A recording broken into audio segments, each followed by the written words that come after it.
massive balance changes are coming out in 3.27. If you don't play PoE 1 and you only play PoE 2, Mercenaries are sort of like rogue exiles, but you get them as like Pokemon that follow you around. Now, the thing is, they were kind of OP because you could equip them with all sorts of your own gear. You could choose what they wore, etc. So a lot of people just ended up using them wearing like Doriani's prototype in order to make the resistance of the mobs equal to the resistance that your mercenary was wearing, and then they lower the mercenary's resistance to get insane amounts of, bonus damage. Basically sort of like Radhika's flow, only even more juiced. Okay, so what's going to happen with the Mercenary Challenge League when 3.27 comes out, which is the next update for PoE 1, yet to be named, and that will be October 31st. I believe there's supposed to be a video, like one of those live stream hype streams they do around the 23rd, I think it is, in which they're going to showcase what's actually coming. So, with that being said, here we go. Let's see what's going on. The Mercenaries Challenge League will end soon, and you may be wondering what will happen when it does. We really love the Mercenaries mechanic overall and intend on adding it to the game in the future, but they will not be added in 3.27. Much like a lot of leagues, when they go core, we need time to rebalance, adjust mechanics, and review how they will fit into the game when not necessarily appearing in every area. They will be returning, just not yet. So confirm they're coming at some point, but they're not coming in the update that will be arriving on the 31st. So here's what you can expect when the league ends. Items that you have given to them will go to remove only tabs so you don't lose your items. Mercenaries will be deleted. The gems will be a new reward you can get from gem chests and heists. So, mercenaries are confirmed not coming back. So you might be wondering, what is coming back? And well, that is going to be the first video we're going to watch here today. There's two of them I want to look at, but the first one is from Dreamcore. He posted this a couple days ago. Massive balance changes are coming out in 3.27. We talked to him. He was on the Tavern Talk podcast, which was yesterday. And so I want to see his video talking about what his predictions are for 3.27. He mentioned this during the podcast. And with that being said, let's go ahead and see what he has to say. Let's pause the music here. Let's get this volume all the way up. Here we go. And I'm excited to jump back into PoE 1, especially due to some juicy info we have on the upcoming patch from the 3.26 Q&A at the start of last league.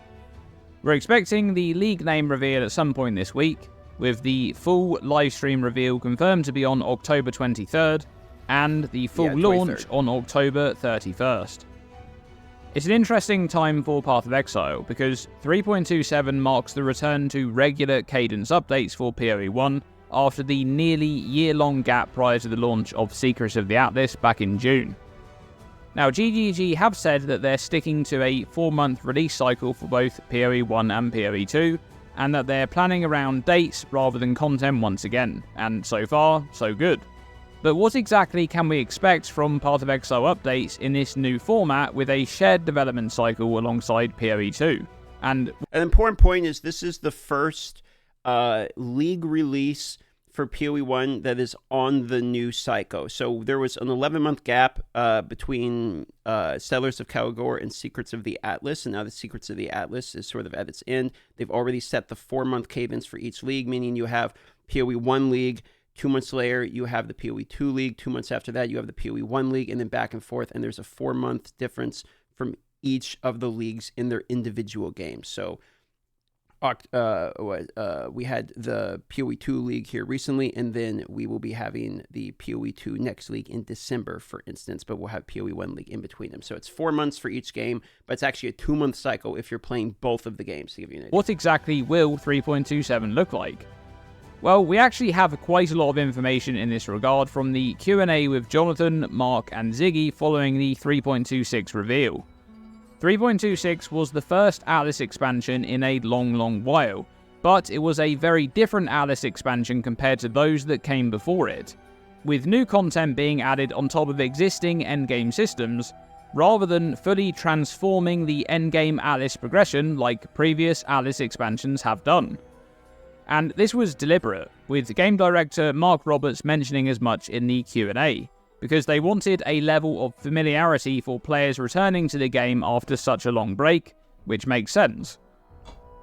Now, Mark does go on to discuss the nature of the 3.26 endgame arc and how it fits into a new multi-expansion saga, check it out. Yes, it is like part one of a new arc of the Endgame storyline. Zana's back. We've got a whole new thing to explore. I'm not going to spoil too much of what exactly happens, but there's some cool shit in there. But effectively, it's like a way to think about it is we're now kind of we're going to, over obviously a relatively long time, have the era of the primordials kind of phase out and have the era of this new endgame phase in. And so, yeah, it's kind of set up for, right now it's an additive one. Maybe the next endgame one would be a bit more transformative, and then we'll go from there and just explore through this new storyline. So 3.26 has essentially introduced a new endgame story arc, signaling the end of the previous Primordials Atlas endgame. But crucial here is the wording that Mark uses to discuss the Atlas expansions. When talking about the new endgame arc, he says that it will be introduced over a relatively long period of time, and that 3.26 is an additive endgame update, while the next endgame one may be more transformative. Important there is that he specifically mentions the next endgame update, not the actual next update.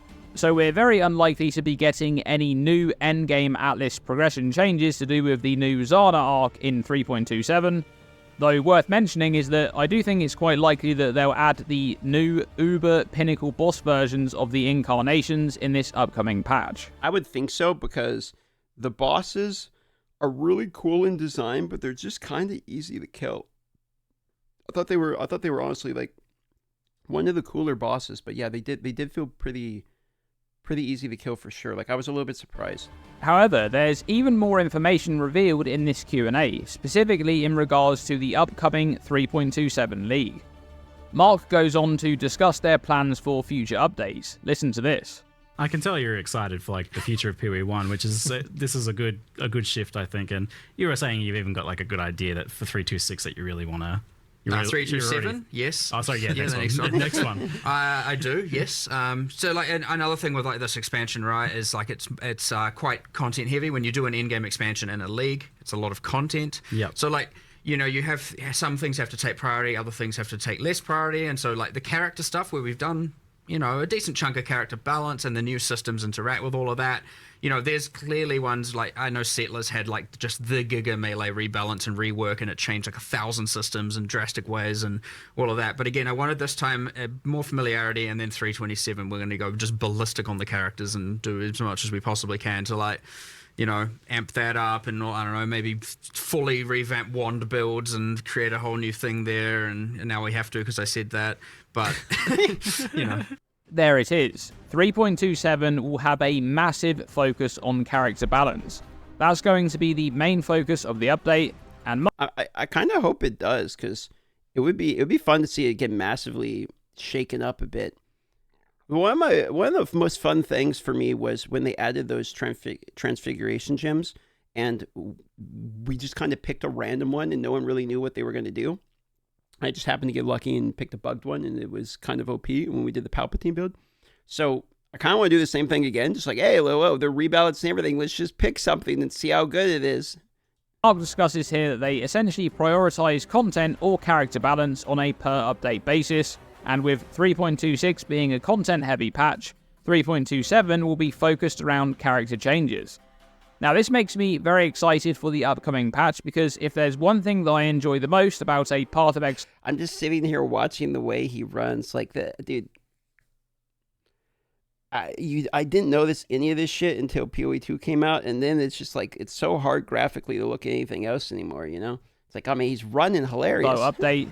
It's those patches where we get a huge amount of balance changes and system overhauls and new mechanics, to the point that everyone is theory crafting new builds and new ideas and concepts, and nobody really knows what will be good or what the top builds will be. The week or so before a league launches, there's just so much hype for character builds and ideas, and because Path of Exile has such a great base of content, a big balance patch can really make the game feel anew. And you're considering giving PoE 1 a try this time, maybe, just maybe. Look, if you really like PoE 2, and you're the type of person who, when you play PoE 2, you're more and more getting sucked into it. Like, you're playing longer and longer into the league. You're trying more and more builds. You're finding yourself enjoying more and more of the in-game. You're fighting more and more bosses, and you're getting more and more involved in the process of making your build. If you find yourself falling prey to that in the league, you probably would benefit from giving Path of Exile 1 a playthrough. And the reason I say that is because it's not going to have all the fidelity and the WASD and a lot of the things that make PoE 2 smooth to play and enjoyable to get into, but it will have a lot more of the things for you to be able to dive deeper in if you're starting to enjoy like the more spreadsheet side of the game. You see what I'm saying? So as you get sucked more and more into PoE 2, and as you start getting like antsy for new updates for PoE 2, you're like, okay, we're getting longer into the league. I can't wait for now 0.4 where they have in-game updates and stuff. PoE 1 can hold you over until the next league. In the same way, people that absolutely only love PoE 1, they probably play the PoE 2 league just to have something to do to hold them over for a month or so until their more favorite version of the game comes out. That's the good thing about there being 2 games, is you can kind of bounce between them. Even if one of them is your heavy preference, having the second one at least gives you kind of something to do and play and all that for, waste some time until the next one actually comes out. In a lot of ways, for me, it's better than getting new content additions. So with that in mind, what sort of balance changes could we see in 3.27? Well, towards the end of 3.26, I made several videos about the state of balance in that update, and nothing has been more prominent than the absolute dominance of energy shield stacking builds in the endgame. Now, energy shield in 2 games. Let's go, dude. Now we just need D4 and Last Epoch to make energy shield be OP as well. Now, GGG have made attempts to bring the power of these builds down a bit in 3.26, with Trickster and Ephemeral Edge taking some substantial nerfs. But even though they had an impact, those changes didn't stop the Trickster from dominating the meta once more. Alongside that, we had the rise of Forbidden Rite of Soul Sacrifice builds, solely due to the introduction of Whispers of Infinity, a new unique amulet that's the key to the breakout build of 3.26. And what do you know, it's another energy shield stacking build. Notice that the top 2 builds of 3.26, the Forbidden Rite Occultist and the Ephemeral Edge Trickster, are doing the same thing, stacking energy shield to boost defense and offense at the same time. Now, unlike the balance in PoE 2, the dominance of ES in PoE 1 is not as simple as just being able to reach a higher hit pool compared to pure life builds. And this is because the defensive systems in PoE 1 are generally much more complex. There's a lot more going on here, and much of it has to do with endgame content and what it demands of player builds. Specifically, Tier 17 map modifiers and the meta revolving around Risk Scarabs. I was going to say, I fucking hate Tier 17s. I don't think I've ever been in a position where I've enjoyed any Tier 17 I've ever ran.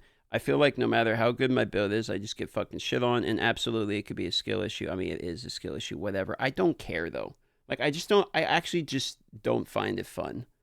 I don't care. Not even Fortress. No, I can beat some of them. I mean, yeah, I can beat, but I still feel like I get shit. Like, even if I can beat the map, I still feel like I'm getting shit on by the map. Does that make sense? Maybe it doesn't. No, I mean, yeah, I farmed them last league, but I still don't, like, it's just, they're unenjoyable to run, and sometimes they just don't even feel fair. Like, isn't that what Regex is for? Yeah, no, I mean, you're right. Look, you're right. There's plenty of arguments. I could roll the map differently. I could play the maps I could actually do, but there's so much, like, friction, pushback, whatever the hell you want to call it. I just don't like running them. So I found myself running the 16.5s pretty much all league instead of running the 17s. If you enjoy them, sure, more power to you. But for me, I personally don't. Whilst you could point to energy shield scaling and say that it's too strong, which wouldn't be an incorrect statement, it's not really as simple as that. There's many other factors at play. For example, the Trickster's one step ahead that allows this ascendancy to ignore map modifiers that are extremely punishing to the majority of other builds. Or you could look at Chaos Inoculation, and how pure energy shield builds are able to entirely ignore a damage type in a game that has been slowly introducing more and more of that type league on league. Then there's the Occultist's new Vile Bastion Notable, which allows this ascendancy to essentially triple dip scaling. 2 defenses at the same time in Spellblock and Energy Shield, whilst also improving damage with Forbidden Rite. I expect that many of these factors will be hit in the 3.27 changes, but what about the crux of these issues, those Tier 17 map modifiers? That's what I'd like to see addressed the most of all. Yeah, changes to Tier 17 is at the top of my wish list for 3.27. However, with the addition of the new memory strand maps that share the use of these same tier 17 modifiers, I'm not too confident that they'll do too many changes to these, but we'll have to wait and see. But what do you hope to see in the balance changes for Path of Exile 3.27? Let me know by commenting below. Thanks for watching this video, and as always, stay tuned and stay safe. It'll be fun to see how big balance changes are actually going to shake up the meta a little bit.